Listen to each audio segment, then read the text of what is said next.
안녕하십니까. 서울특별시의회 제296회 임시회 폐회 중 의정활동 소식입니다. 행정자치위원회는 앞으로 서울시의 예산 편성 과정에 청년의 참여가 확대될 전망입니다.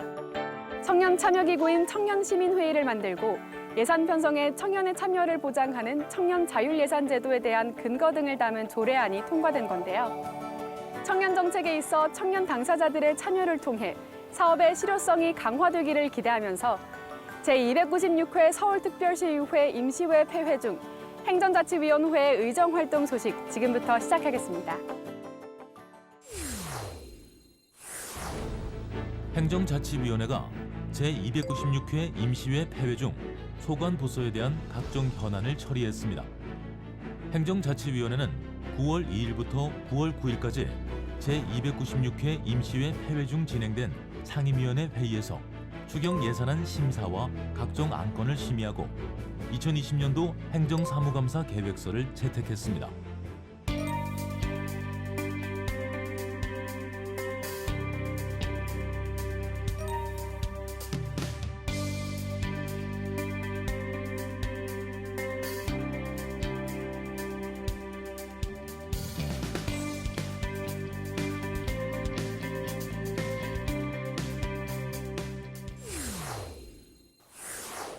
행정자치위원회가 한국지방세연구원의 운영에 문제가 있다고 지적했습니다. 출연금은 지자체에서 받으면서 지도감독은 행정안전부 소관으로 운영되는 현행 시스템에 대한 개선이 이루어져야 한다는 건데요. 이 밖에도 어떤 논의가 이루어졌는지 계속해서 행정자치위원회 의정활동 소식 살펴보겠습니다. 행정자치위원회가 청년 허브 사업에 대한 구조조정을 주문했습니다. 행정자치위원회는 9월 3일 열린 서울특별시 청년허브 운영 민간위탁 동의안 심사에서 청년 지원을 위한 여러 사업 간 역할 구분이 모호하다고 지적하며 투입 예산 대비 효과가 부족하다면 구조조정이 불가피하다고 밝혔습니다. 혈세 투입에도 불구하고 이게 효과성이 없다라고 밝혀지면 이게 구조조정이 필요한 거 아니냐 이런 주장이 제기될 수밖에 없거든요. 그래서 지금 청년허브 민간위탁 동의안이 올라왔지만 과연 이게 민간위탁으로 가야 될 부분인지 청년청에서 좀 이런 것들을 좀 이렇게 리모델링해서 좀 구조조정하실 생각은 없으세요? 행복실현 지방정부 협의회 규약 동의안 관련해서는 혜택이 일부에게만 돌아가는 한계가 있다고 지적했습니다. 지방정부가 금방 것만 부담하고 일부만 혜택을 누린다 할까요? 이런 경우를 종종 볼 수 있어요. 그리고 이제 협의회 발족해서 그 협의회 운영에는 측근만 공무 구제를 갖다 온다든가 또 공직자 일부 해외 견학가는 정도 이 정도만 운영되는 사례를 좀 볼 수 있는데 행복실현 지방정부 협의회는 국내외 행복정책 우수사례 연구 및 행복지표 개발을 위해 36개의 지자체로 구성되어 있으며 서울시는 7개 자치구가 포함 활동하고 있습니다. 행정자치위원회가 공공주택 공급에 대해 신중한 결정을 내려줄 것을 주문했습니다.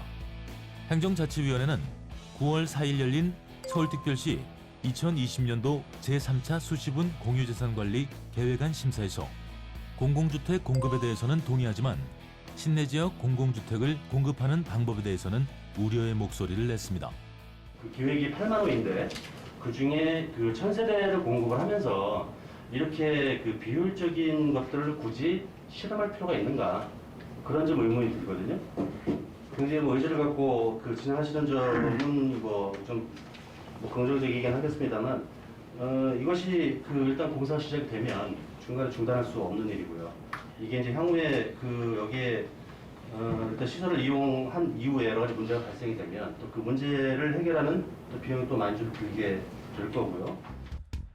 서울시는 신내 나들목 일대의 콤팩트 시티의 일환으로 공모를 통해 도로 소음과 진동을 최소화하기 위한 터널형 복개 구조물과 브릿지 시스템을 적용한 공공주택을 건설하겠다는 방침입니다. 반면에 성공적인 안착을 주문하는 의견도 이어졌습니다. 안전성만 확보된다면 이것이 좀 성공적으로 이루어져서 집 없는 주택자 서민들에게 좀 희망이 되었으면 하고요. 이에 대해 행정자치위원회는 신내 지역 공공주택 공급이 그린벨트 해제를 하지 않고 진행하기 위한 고육지책이라고 지적하며 공공주택일수록 고급지고 편안하게 만들어서 주택을 소유하지 않아도 마음 편히 살 수 있는 환경을 만들어야 한다고 강조했습니다.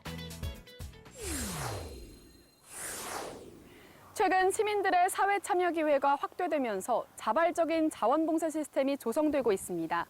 서울 시민 누구나 삶의 주인이 되는 건강한 자원봉사 생태계를 꿈꾸는 곳, 바로 서울시 자원봉사센터입니다. 시민 리포터가 자세한 내용 알아봤습니다. 함께 보시죠.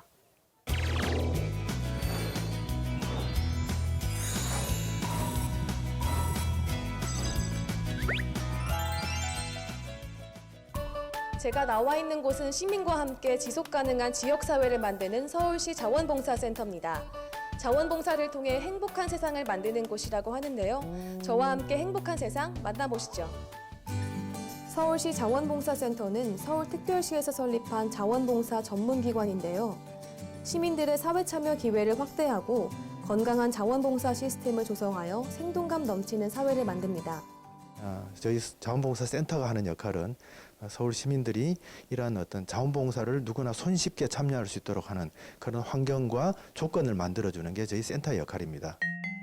서울시 자원봉사센터는 25개 자치구 자원봉사센터와의 협력을 통해 누구나 쉽게 참여하는 일상 속 자원봉사 문화를 확산하고 지역사회는 물론 글로벌한 사회 문제를 해결하는 자원봉사를 통해 사회 변화를 선도합니다. 아이들과 함께 이야기 나누는 거나 여러 가지로 아이들에게 그 모든 것들을 가르칠 뿐만 아니라 더 많은 것들을 배워서 더 많은 것들을 나눠줄 수 있는 자원봉사자가 된다면 이 사회가 점점 더 많은 사람들이 자원봉사계의 그 길을 같이 손잡고 걸어갈 수 있지 않을까, 그런 것들을 느낄 수 있는 뜻깊은 한 해였던 것 같습니다. 자원봉사를 통해서 개인적인 성장을 이루는 것은 물론 시민사회 조직과 정부, 그리고 기업 등 다양한 주체들의 참여로 함께 상생하는 공동체를 구축하고 자원봉사 활동을 범시민 운동으로 확산시키는 데 기여하고 있습니다. 서울시 25개 자치구 자원봉사센터의 자원봉사 활동을 총괄하고 종합적으로 관리하는 서울시 자원봉사센터는 자원봉사 플랫폼을 조직화하고 체계적인 관리가 필요한데요. 특히 자원봉사가 필요한 곳을 발굴하고 자원봉사자를 연결하여 자원봉사센터가 유기적으로 운영될 수 있도록 조정하며 중앙부처와 다른 시도 자원봉사센터와의 협업, 정보교환, 자원봉사 정보망을 구축하는 등 역할이 매우 중요합니다. 이에 서울특별시 자원봉사센터의 원활한 운영을 위해 지방재정법 제18조 제3항에 따라 2021 회계연도 서울특별시 자원봉사센터 출연 동의안이 가결됐습니다. 시민주도의 자원봉사 활동으로 더 진화하고 더불어 사는 행복한 공동체로 자리매김할 것입니다. 작은 봉사라도 그것이 계속된다면 참다운 봉사이다. 영국의 유명 시인 윌리엄 워즈워스가 한 말인데요. 참다운 봉사를 위한 작은 시작, 서울시 자원봉사센터가 함께하겠습니다. 여러분도 함께해 주실래요? 서울시 내 경계선 지능인들에 대한 평생교육 지원 근거가 마련됐습니다. 경계선 지능인은 일반인과 지적장애인 지능의 경계선상에 위치해 그동안 복지나 교육 등 법이 정한 지원 범위 밖에 있었는데요. 관련 조례안이 통과되면서 이제는 경계선 지능인에 대한 지원센터 설치 등이 가능해지는 겁니다.